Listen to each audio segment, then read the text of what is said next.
Our next speaker is William Nee.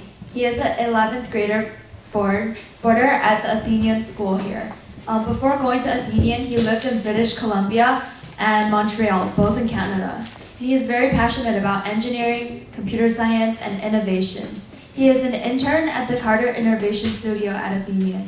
He is also very interested in Model UN, enjoys traveling, and wants to go into business and start his own company in the future. So, let's welcome William.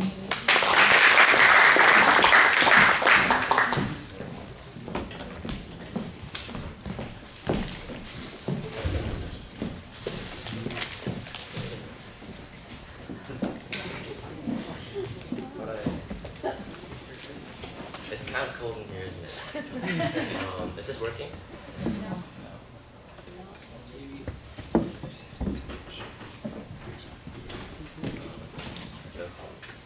Hello?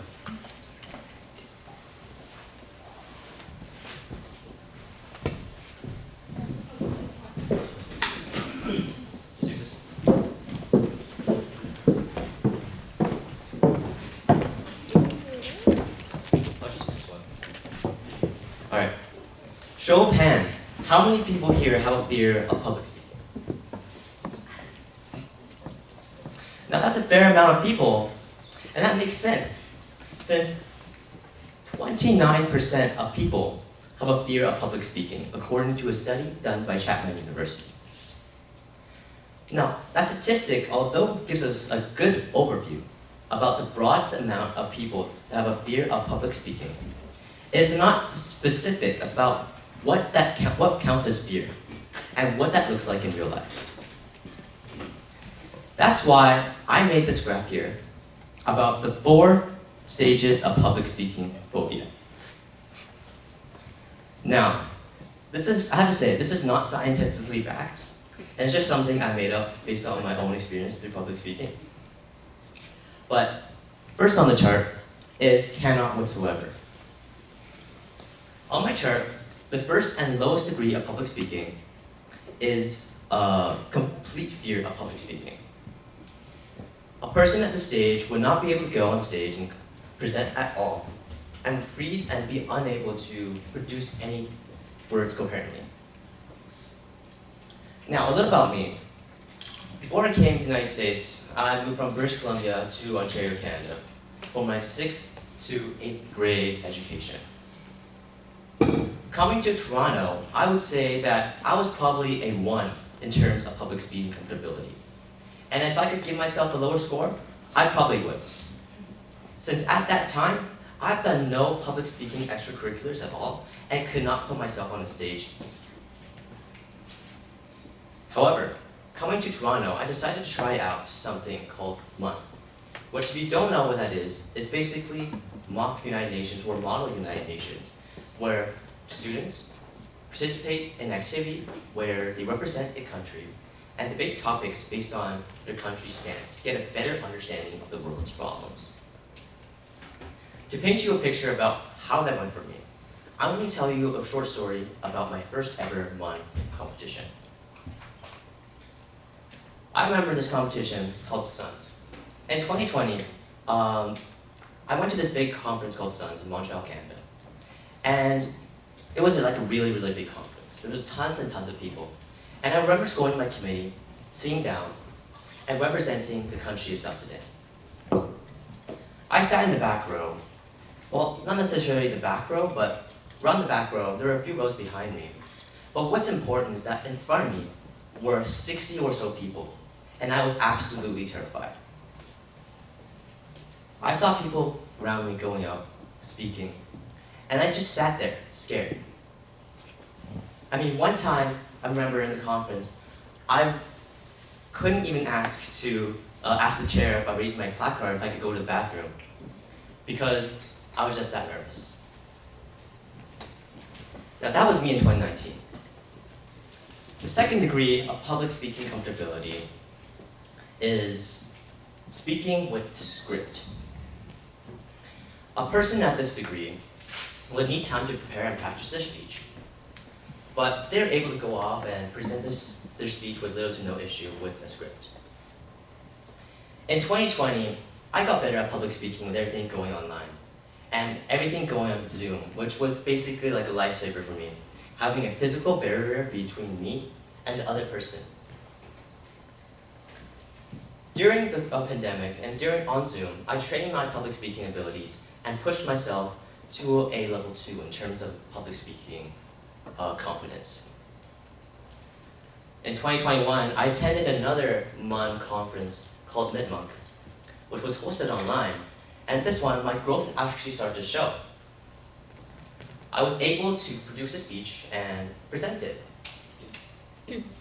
Frankly, that speech was written and edited multiple times, and practiced multiple times, but I presented it and I gave out that speech. I had broken through the first wall. That was when I broke through my first wall. Graduating from my middle school in Canada, I decided to change the scenery a little bit and move to the United States for high school. I was again put in a position where I had to adapt and change, and not only did I have to live away from home, becoming a boarding student, I had to make friends again, starting in a new country and a new school. But there were also so many opportunities for public speaking here.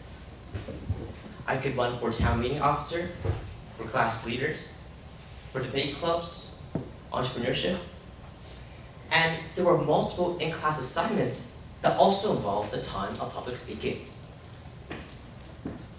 This was so different from my middle school, where public speaking was very rare, and when they were given, they were usually given in groups. Now, the third degree of public speaking is speaking with no script at all, and being able to improvise parts of your speech, relying on a few bullet points. Relying on a few bullet points. At the end of first semester in my Athenian career, I realized that I was still stuck on level 2. I thought that was my limit. Now, the fourth degree of public speaking is comfortability, is impromptu speaking. People at this level are able to speak in front of an audience with little to no trouble and with no preparation at all, being able to go up and improvise the whole entire speech. Looking at public speaking comfortabilities, I like to think of this map from an anime that I used to watch called Attack on Titan. And looking at this map, there are multiple walls, which each, from my perspective, demonstrate one wall that you have to get through to get to the other public speaking comfortability. While extending off of the main walls, there's also multiple bumps. You can see. The bumps are additional specific barriers that stand between you and the next level of comfortability. These extra walls are usually stuff like fear of falling off the stage, fear of failing on stage, the fear of what other people might think of your speech, the fear of change. I was still stuck at level 2, and it's because I fell into one of these bumps. I fell behind one of these, fell around one of these bumps actually. The fear of what other people might think. And I had been too nervous, too scared to go up and try to pass that wall. I had accepted that level 2 was my max, and that there was nothing else I could do to get past that. Well, that was when, in my sociology class, in 9th grade, in my second semester, sociology final, we were tasked to give a 2 to 3 minute presentation on an injustice that you see in the community around you. Having been in the United States for months now and being online, I became aware of this subculture known as furry and the hate that they're getting on the internet. 9th grade me thought that furries would be an amazing and unique project idea for my final presentation. So I decided to lock that down and began writing for my final presentation. But then, while I was writing, I began to regret the choice, because I was worried about what other people might think of my speech. I was challenging the wall that I thought I could never get past, and that I accepted I would never get past. I was worried. Would people think that I was a furry? Would they treat me differently as a person because of it? Would it be awkward to talk to my friends and family later on? I was really quite stressed about this. So I decided to talk to my friends about it. I asked them right out of the blue. I was sure that they would think I was weird, but no, they were cool with it, and they encouraged me to do it. Still a bit unsure, I decided to go through with it and gave the presentation to class. The results were quite shocking. The results and reaction were way better than what I thought would be. I thought people were going to give me some weird looks, and they did. But there was nothing more than that. People were flabbergasted, they were surprised that I decided to do furries, an odd topic. But it's way better than what I assumed. People even came up to me afterwards and were like, wow, that was such an amazing speech.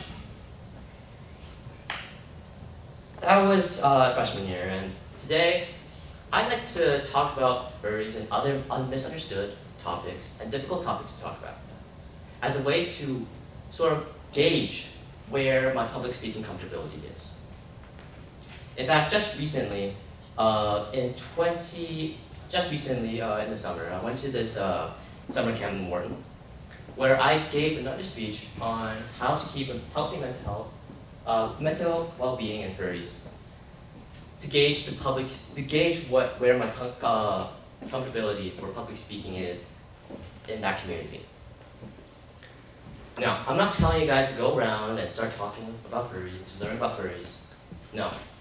What I want you guys to take away from this story, from this speech, is to go touch your walls. Don't make assumptions about what's going to happen. Make schemes to try and avoid that wall. Go up to it. Test it.